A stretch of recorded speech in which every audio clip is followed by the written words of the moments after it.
Today, I'm gonna give you my 10 best tips to be more productive working from home. If you work from home, you've gotta watch this video. All right, so before I start in, I'm gonna tell you a little bit more about how I learned this stuff. So I've been working from home for about a year now, and I started working from home about 6 months before the lockdown started, and everybody was forced to work from home. And I'm kind of grateful for that because I had a few months to figure things out. When I first started working from home, I'll admit I kind of sucked at it, and there were a lot of days where I didn't get very much done. But through the course of a year of trial and error, figuring things out, and realizing that this was probably going to be the most important thing to learn because this is the way a lot of people will be working permanently going forward, I figured a lot of stuff out. So today, I want to share with you the 10 most valuable things that I learned during this time, so that way you can kind of shortcut your own learning curve and be more productive working from home yourself. Okay. Tip number 1, schedule your work time when you work from home, even if you don't have to. Now, I know when you're working from home, it's tempting to have a more flexible schedule, and that is one of the good things about working from home. You have more flexibility. But I've learned that when you work from home, it's important to establish good habits. First of all, it's important to establish good habits for yourself. If you say, oh, I'll get things done when I have time and I'll do this and that, I guarantee you that things are going to come up and you're not going to get things done. And even more importantly, it's important that you establish good habits for the people around you. Especially if you have kids, if you have a wife, if you have people in your house all day that are there but who aren't working with you, there's got to be some time established where it's known that you're working and you can't be interrupted. So for the sake of establishing your own good habits and for the people around you, make sure to schedule regular time to work from home each day. If you use the rest of the tips that I'm about to show you in this video, you can be more productive and you could probably only work 5 or 6 hours a day and get more done than most people do in 8 to 10 hours at the office. So you can schedule fewer hours if you want to. But this has to be sacred, uninterruptible time. Think about your work as being like a bodybuilder's training. You got to set a regular schedule and it's got to be established that people can't interrupt you during your training time. Works exactly the same way. Establish that regular time, and I guarantee you, people are going to start respecting it. Tip number 2, take a walk every morning and halfway throughout the day after lunch. Now, this is something that I learned the hard way. What I would do is I would roll out of bed, wouldn't even take a shower, and go straight to the computer. I thought this was the most efficient way to get things done, but I learned that this was a good recipe for getting a slow start to the day, having brain fog, not really being productive for a few hours when you start off the day. It just doesn't work that well, and you know that if you tried this. What I found is that going to an office, there's a lot of bad things about it. People interrupt you, you gotta commute. There's a lot of stuff about going to an office that sucks. But one good thing about going to an office is that you kind of warm up before you start your day. You brush your teeth, you get dressed, you drive to the office, you walk across the parking lot. There's a few things that you're doing that kind of got you warmed up before you went to your office. Now, when you're working from home, you also need to warm up. But the good thing is you won't need to wear a suit, you won't need to commute, but you need to get a little bit of motion in your body before you just go to your computer and start working. The best way, the simplest way that I've found to do this is just to take a short 5 to 10 minute walk. That's all it takes. You'll get some sunlight, you'll get a little bit of light exercise, and I guarantee you when you do sit down at the computer, your thinking is going to be a lot better and you're going to get more done. Tip number 3, supplement every day with vitamin D and vitamin C. Now, I know this probably wasn't what you're expecting, but I've noticed from supplementing with these things that I've gotten a really tremendous boost in my productivity. I used to own a supplement company, and I've obsessed about supplements for a really long time. And I take a lot more supplements than that. But these are the 2 that I've noticed really make the biggest difference in my productivity. With vitamin D, there's research that shows that nearly all Americans that work indoors at a computer job or at an office job are deficient in vitamin D. And if you supplement with vitamin D, I think you're going to feel a lot more productive right away. There's also a lot of other health benefits to vitamin D that you can look into, but it's a really, really good supplement to take. I also take vitamin C twice daily, and the reason why I do that is not so much because I feel a big difference, but because there's a lot of evidence that supplementing with vitamin C improves your immunity. That means you're going to get sick less often, which can really kill your productivity. So what I recommend is taking 5,000 IU of vitamin D daily and 1 gram of vitamin C. For the vitamin C, I recommend taking it in 2 separate doses, one in the morning and one at night, or you can do one at lunch and one at night, whatever you prefer. Just space them out so it'll absorb.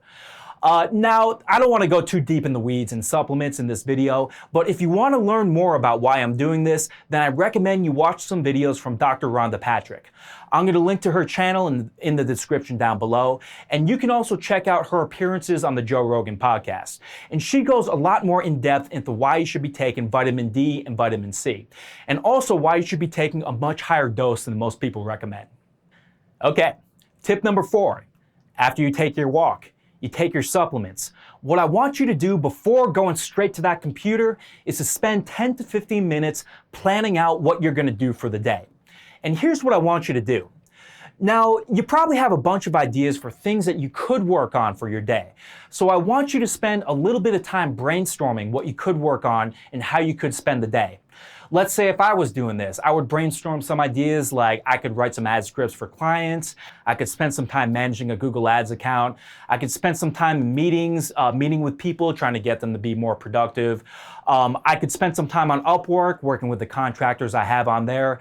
Basically, I would just freeform brainstorm everything that I could possibly work on. And then what I want to do from that brainstorm is I want to identify what's called the one thing. Now, the idea of the one thing I got from a book written by Gary Keller called The One Thing. Really great book. If you haven't read it, I highly, highly recommend you check it out. The idea behind this book is that if you identify the one thing that will have the most leverage, the most impact on your business, and you make sure to dedicate some time to working on that every single day, then you're going to explosively grow your business and experience much better results than if you just went to the computer and started working on whatever seemed urgent at the time.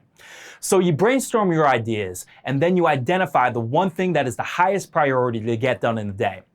Now, I know it's going to seem like you're not being as productive if you spend 15 minutes brainstorming and identifying the top priority, but I promise you that this is worth it. You could spend all day answering emails and responding to things that seem urgent at the time, but it's not really going to have that much impact if you're not working on things that are truly important.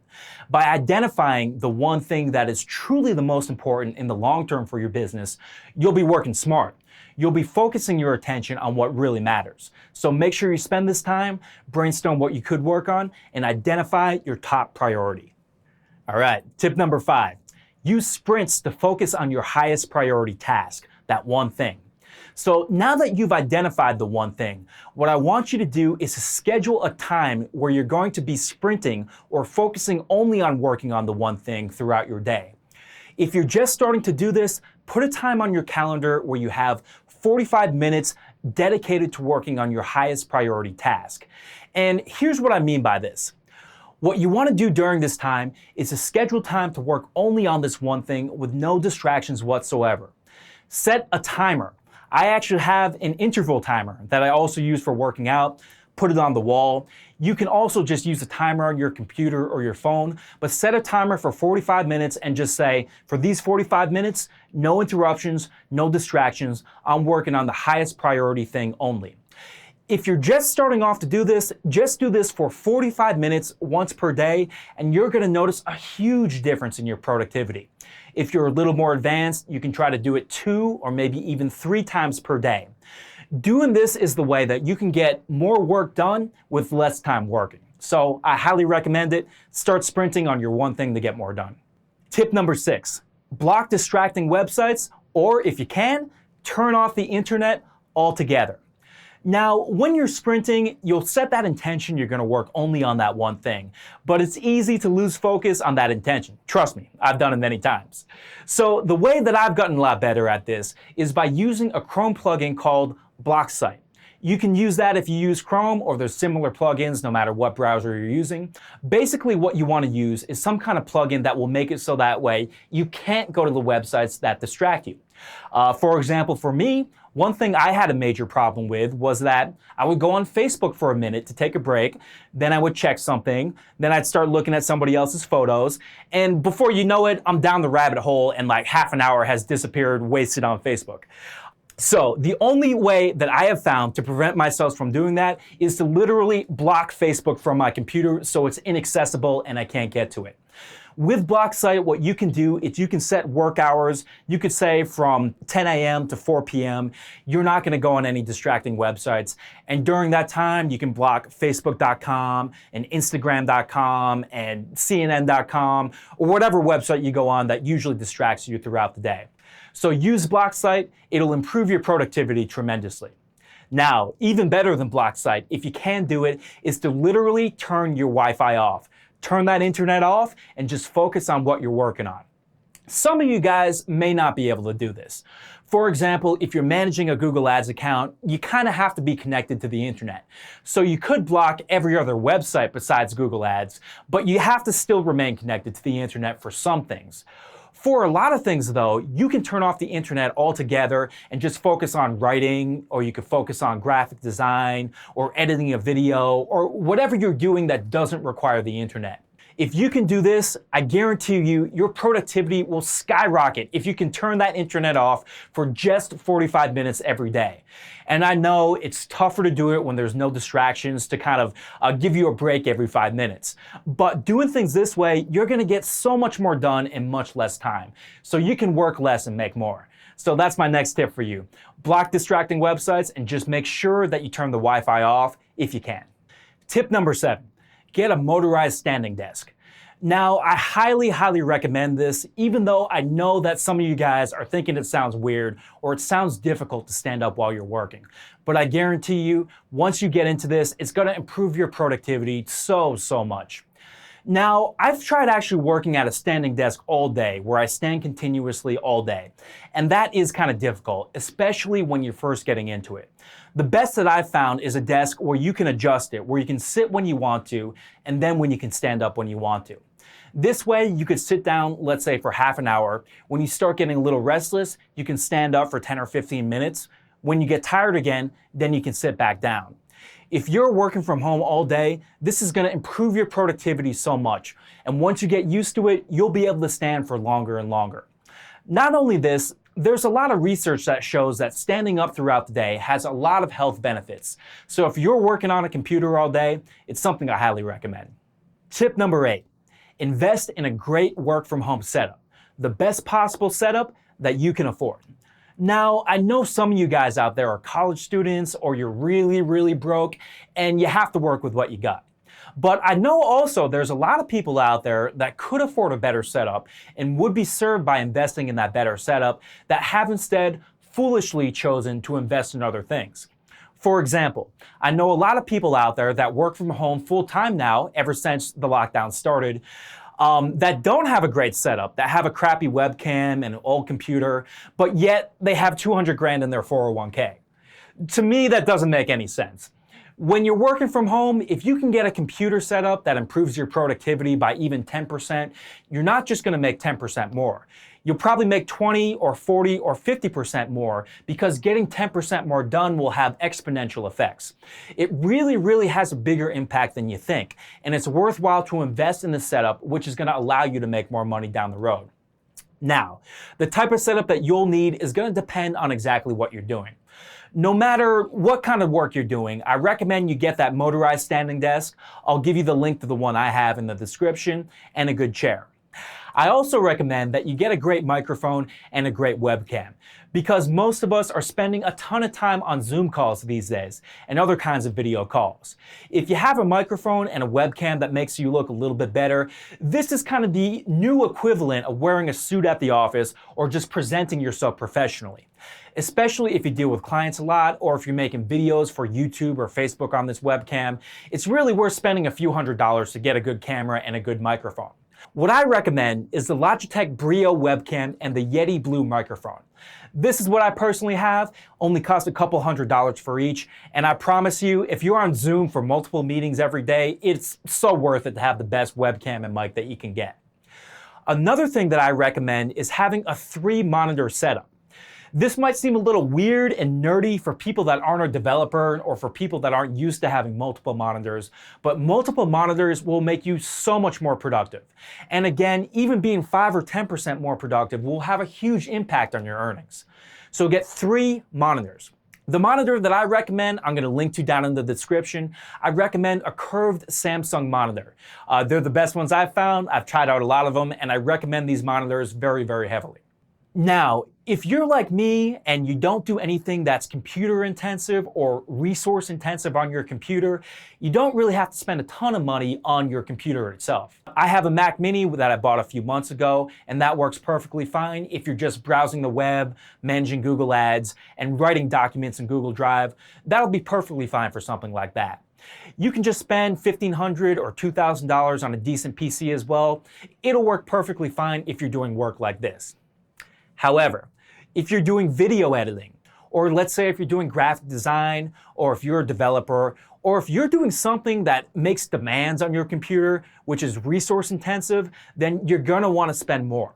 If you buy something like a Mac Pro or the PC equivalent of that, or some people even invest $10,000 or $20,000 into their home machine, it can seem like a lot if you've never done this before, but it's so worth it if you do resource intensive stuff. If you're doing video editing, for example, if you can cut down the time to export videos and to do things within your video editing program by half, that drastically improves your productivity and it improves the value that you're going to be providing your clients or your business. So if you're doing something resource intensive like graphic design or video editing, then get the best. Spend as much as you can getting a really, really great setup. Now, I know what you're thinking now that I'm telling you to drop 5 or 10 grand on your work from home setup. You're thinking, I can't afford it. But you can afford it. First of all, if you have any investments in stocks or bonds at all, any type of retirement fund, this is more important. You'll be able to build this retirement fund up bigger if you have a better work from home setup. And I believe many of us are going to be working from home for a very long time.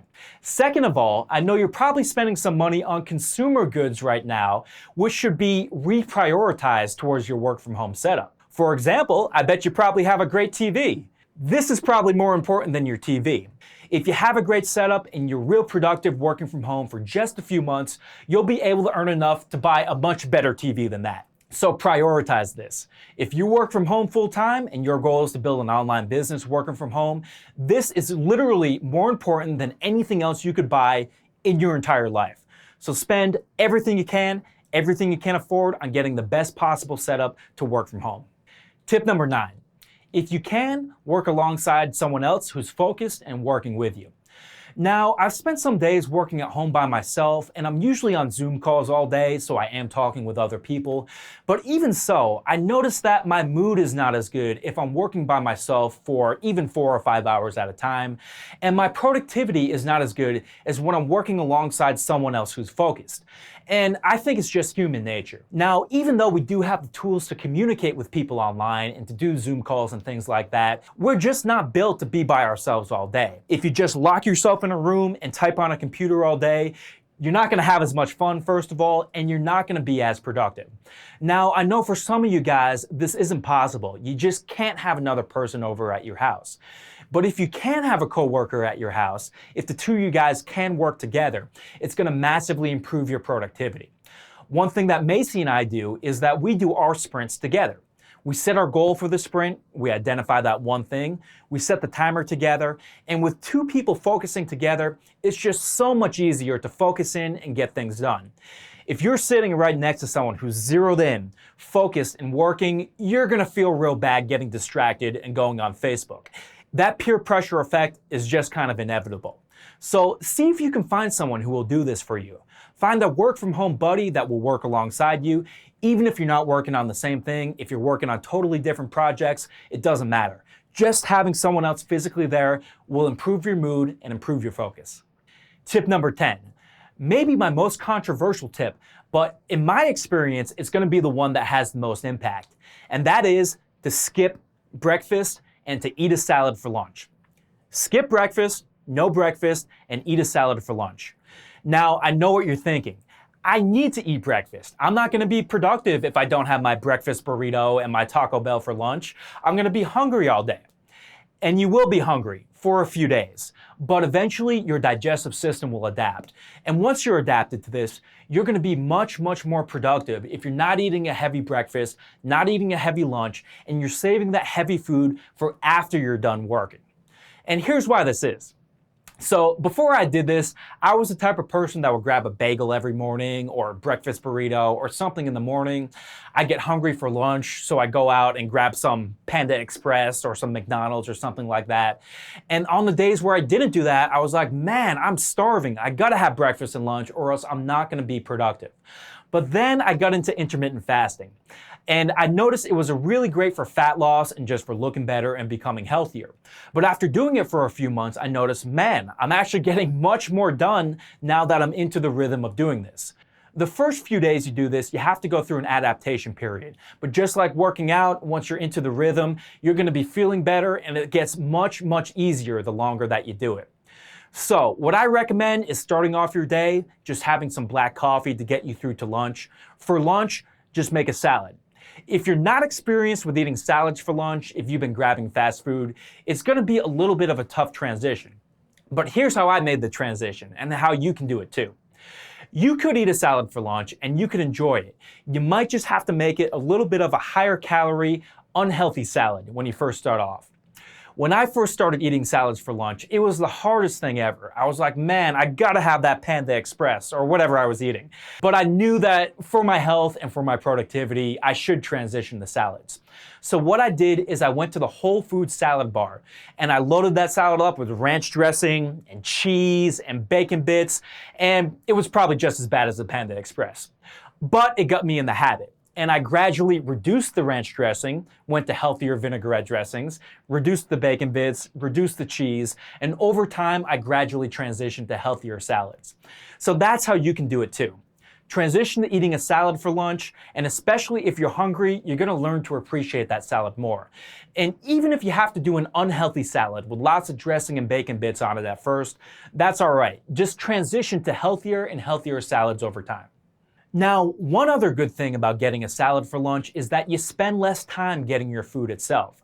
I realized in hindsight that I was spending probably 45 minutes to an hour every day getting my food before I started to do this. I would go to the McDonald's drive-thru for breakfast, I would go somewhere to get fast food for lunch, and altogether driving there and getting the food and driving back consumes a lot of time. If you just have your pre-made salad, or even if you're just going to Whole Foods and getting something from the salad bar, you just save a lot of time directly eating in this way. And here's another benefit about eating this way. If you eat clean during the day, then you're gonna have a lot more flexibility to eat what you want at night. Now, I still recommend you keep it somewhat healthy. Don't binge, don't go hog wild, but you can eat what you want a little bit more at night when you don't have to be productive. I've also noticed that it's much easier when you're working, when you're in a productive, logical state of mind, to eat in a logical, productive, healthy way. Then later on, when you're drinking a little bit, maybe you're smoking, then you can give yourself a little bit more free rein when that willpower gets low. But when your willpower's high, keep it healthy, and in a few months, you're gonna be more productive because of it. All right, so those are my top 10 tips to be more productive working from home. Let me know what you think. Leave me your comments. Let me know what you think about these tips. And if you have any other tips to be more productive working from home, I'd love to hear them. And if you want to start making money working on the internet, working from home, I recommend you pick up a copy of my book, The 15 Steps to Profitable YouTube Marketing. In my book, I show you everything you need to know about running profitable YouTube ad campaigns. I show you how to script your videos, how to film your videos, and how to manage everything in Google Ads. And the best part is, if you go to the link below, you can get a copy of the book for free. So click the link below, check out the book, and I'll see you next time.